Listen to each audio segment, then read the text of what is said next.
வணக்கம். TNPSC வினாவிடையில் part 10ல் நம்ம இன்றைக்கி பார்க்கக்கூடிய சில தகவல்கள் கைபர் மற்றும் போலன் கணவாய்களை பற்றி இங்கு பார்க்கலாம். இந்த இரண்டு கணவாய்களும் பார்த்திங்கனாக்கா இமயமலையில் இடம்பெற்றுள்ள மிக பழமையான கணவாய் அப்படின்றத நம்ம இங்கே பார்க்குறோம். அது மட்டும் இல்லாமல் இந்த இரண்டு கணவாய்களும் பாகிஸ்தான் மற்றும் ஆப்கானிஸ்தான் நாடுகளின் எல்லைகளில் இடம்பெற்றுள்ளது அப்படின்றத பார்க்குறோம். இந்த இரண்டு கணவாய்களும் பார்த்திங்கனாக்கா மேற்காசிய நாடுகளையும் அது மட்டுமல்லாமல் ஐரோப்பிய நாடுகளையும் தரை வழியாக கிழக்காசிய நாடுகளுடன் இணைப்பதற்கான இரண்டு வழிகளாக இது காணப்படுகிறது.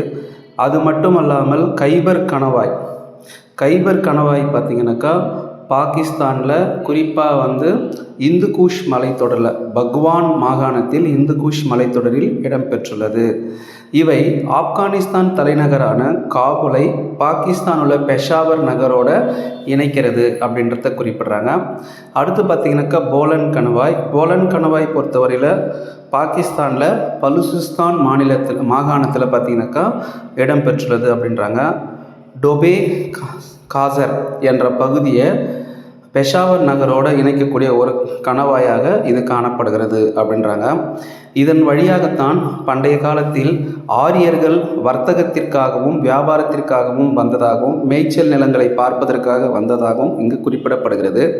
அது மட்டுமல்லாமல் மாவீரன் அலெக்சாண்டர், அதைத் தொடர்ந்து கஜினி மாமுகது 17 முறை இந்தியாவின் மீது படையெடுத்த கஜினி மாமுகது, அதைத் தொடர்ந்து பார்த்திங்கனாக்கா 1526 முதல் பானிபட்டில் பங்கேற்ற பாபர் ஆகியோர் பார்த்திங்கனாக்கா இந்த வழியாகத்தான் இந்தியாவிற்கு வருகை தந்தாங்க அப்படின்றத நம்ம இங்கே பார்க்குறோம்.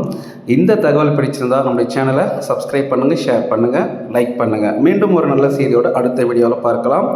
நன்றி.